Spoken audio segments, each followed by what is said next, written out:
How's it going, you guys? I hope you're ready to take some notes because today we are going to be talking about the 5 absolute best, or well, maybe not best, but my absolute favorite Outlanders in the game right now.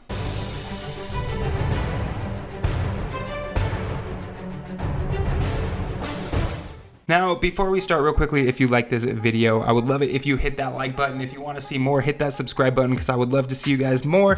And then also, too, I have a creator code, so if you want to support this channel, support these videos, you can go ahead and use creator code Iolaus in the Fortnite store, and huge shout out to those of you guys who already have, so thank you for that. But anyways, with that, let's go ahead and hop right on into my top 5 favorite Outlanders. And a real quick another note before I get into my top 5 favorite Outlanders, this list was actually really hard to make. I feel like all the lists that I try to make are very, very hard, and that's because Epic actually does a really good job of balancing out their heroes, but I did not give up. I decided to pick a top 5 anyways, and I figured for this top 5 list, contrary to what I did for the soldiers where they all sort of followed the same theme of just like shoot 'em up heroes, I thought I really wanted to highlight the kind of the best Outlanders in their different fields or their different classes, because there's just so much diversity in the Outlander class. It is just one of these 4 classes, but there's just so many different ways to play Outlanders. There's sniper based Outlanders, pistol based Outlanders, teddy based Outlanders, just kill 'em based. I mean, there's a lot of stuff.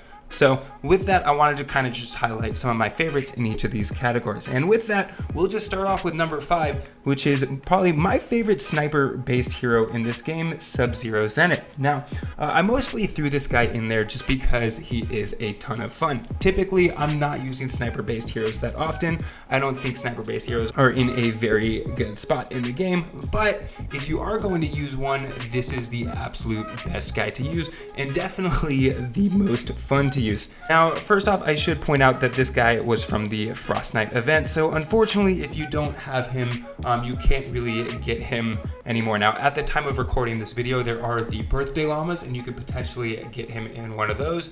But if you don't have that opportunity, you're gonna have to wait until another Frostnite event or until he shows up in the store again, because unfortunately you can't just go to the collection book and pull him out. That being said, he is a mythic hero, and so when you do unlock him, you're able to unlock his team perk. And this is actually a really cool team perk because what it does is it reduces the elemental damage that you receive from husks around you. Now, I'm not really using this perk all that often, but it is a very valuable perk to have, especially if you're using a, say, like a melee based loadout because you're playing a constructor or a ninja with a scyther. I don't know. If you're in the middle of something, maybe even a shotgun based hero, and you're up close to those husks, you're taking a lot of damage from them, you're getting hit by them. This is actually a great team perk to be utilizing just because that affliction damage or that slowing, it only lasts for a shorter amount of time. That being said, the team perk isn't what makes this guy so great and isn't what makes him so much fun. Instead, it is his own perk or his own ability,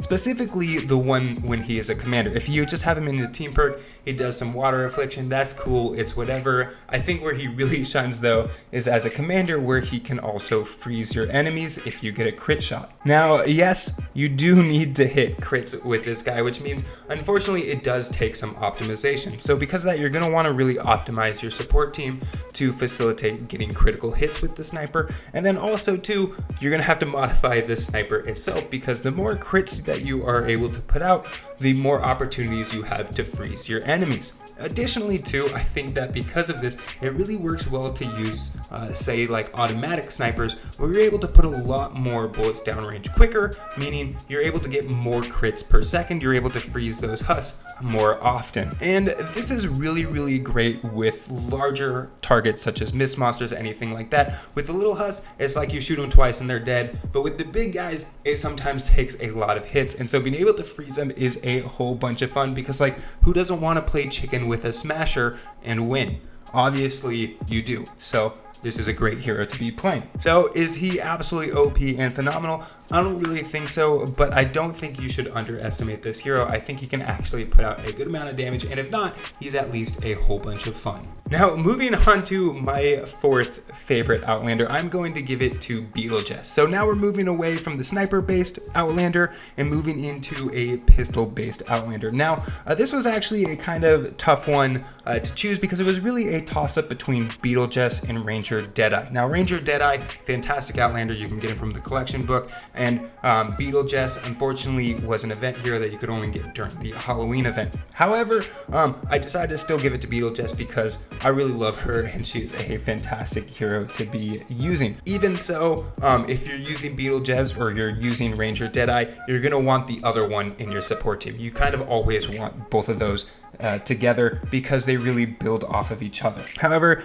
specifically getting into Beetle Jess, what makes her fantastic is her ability to increase the critical damage from pistols. Now, I know a lot of people really like to basically perk out their weapons to have a high crit chance, and this is absolutely great when using Beetle Jess. If you're able to modify your pistol to have a huge high crit chance, well, whenever you hit a crit, she is going to do insane amounts of damage. I don't think there's anything in this game that's a better feeling than using a deagle and like one-shotting a smasher, because you just are able to do an unreal amount of damage with this hero. And similar to SubZero Zenith, not only do you want to outfit your weapons to give you a high critical chance, but it's also great to outfit your support team to facilitate getting a really high crit chance as well. And I think she works really, really well with people such as First Shot Rio, where you're sort of guaranteed these first few hits to be critical hits. You're able to do a whole bunch of damage right off the top, and then you know what, you reload, you go again, and it is just phenomenal. I absolutely love using her with the deagle to do huge amounts of damage.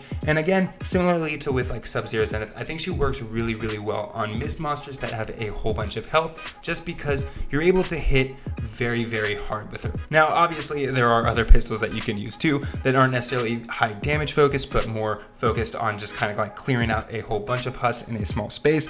That being said, I absolutely think more people should be using pistols in the game. I love the diversity of pistols that are in this game because some of them are really, really quirky, some of them are super effective, some of them are just a ton of fun.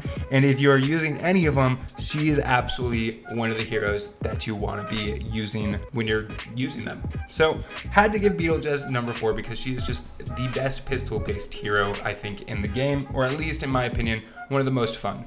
Now, moving on to number 3, we've talked about the sniper-based hero, we've talked about the pistol-based hero, now let's talk about the teddy-based hero. And my favorite teddy-based hero is going to be Trailblazer Quinn. Now, this third spot was sort of a toss-up between Trailblazer Quinn or Enforcer Grizzly. They're also very similar heroes that both kind of make your teddy more effective. And again, if you're using one, I highly recommend using the other one in your support team. That being said, I really like Trailblazer Quinn a bit more, and that's largely because she also has a shock tower. I know she is a teddy-based hero, but having a shock tower is really, really awesome. I think it's probably one of the best AoE abilities in the game, and for that reason, I love that Trailblazer Quinn not only has a teddy, but also has a shock tower, making her a very nice offensive Outlander.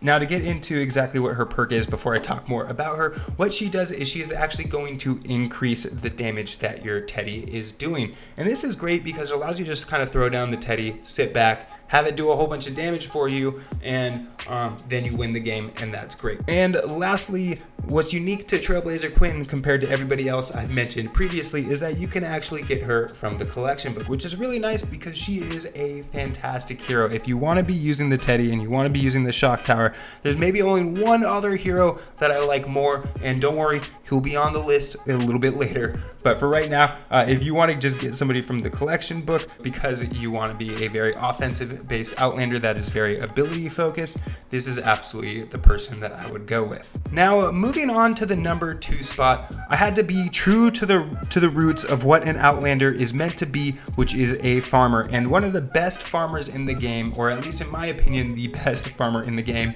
is Archaeolo Jess? Archaeolo.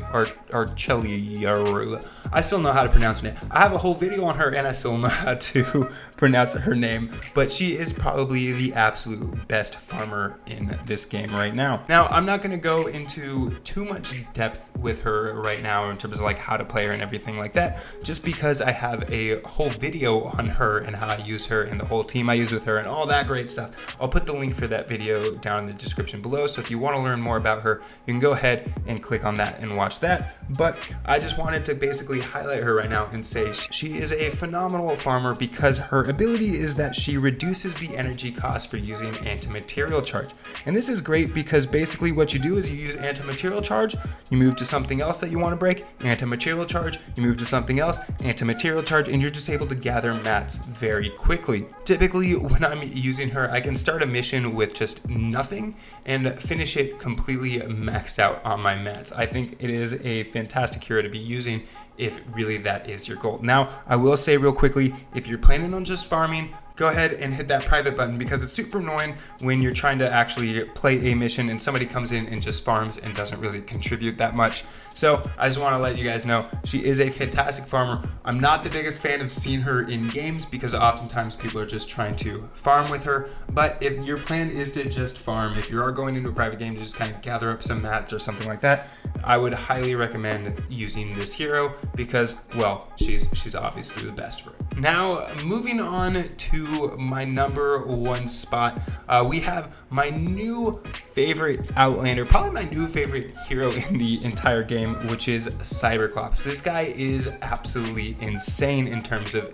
his offensive abilities. Now, he is so great that I also had to make an entire video just highlighting him, just talking about him because he's ridiculous. He's just utterly ridiculous and it is insane. So if you guys, again, want to learn more about him or see a little bit more about how I use him, I'll put the link for that video down in the description below. But the TLDR version of this is that his ability allows you to chain energy damage from one husk to the next husk. And additionally, if you have him in your commander, that chain of damage it does even more damage to the second husk than you did to the first one. So basically 20% of the time you're getting like a 2-for-1. You're able to just like get 2 husks on 1 bullet. It is insane. Additionally, not only are you just getting a 2-for-1, but you get it whenever you're doing energy damage. So think about, you use that hover turret, that's energy damage, 2-for-1, bam, those husks get shredded. Maybe you're using your Teddy, if you have him in your commander, energy damage, bam, husk get shredded. Shock tower, bam, husk get shredded. Even his seismic smash, bam, husk get shredded. If you have energy weapons as well, those also you're getting 2-for-1s off of those. So basically, no matter what you're doing, you're able to hit multiple husks, do a whole bunch of damage. Like it's nutty. It's absolutely nutty. And to make things even crazier, just something I've been having a lot of fun with lately, if you use your Founder's Revolt and it's perked out with energy, that's 4 husks that you could potentially get with 1 shot. It's a 4-for-1. I mean, it is absolutely insane. This guy is probably one of my absolute favorite heroes. And additionally with that too, like I said, I like being lazy. I like throwing down a Teddy, letting him do the work for me. But if you want to kind of get a little bit more action, you want to get in there, he has the AoE from the shock tower, and he also has that ground pound ability, that seismic smash, which also allows you to really like run into the middle of things, get the damage in that way as well. Or maybe you want to use an energy weapon and sit back and kind of just shoot. Basically, there's a lot of different ways to play him, and no matter which way you play him, he absolutely shreds. So for that reason, I wanted to highlight Cyberclops as my number one favorite Outlander because, well, he is my favorite Outlander. He's probably the one that I am using like non-stop right now. So yeah, that is my list for my top 5 favorite Outlanders right now. I would love to hear from you guys as well. What would you put as your top 5? Do you agree with this? Would you throw something else in there, take something out? Would love to hear from you guys as well. So I hope you guys found that somewhat informative. That's it for now. Hope you enjoyed that. I'm Iolaus, and I'll see you guys in the next one. Later.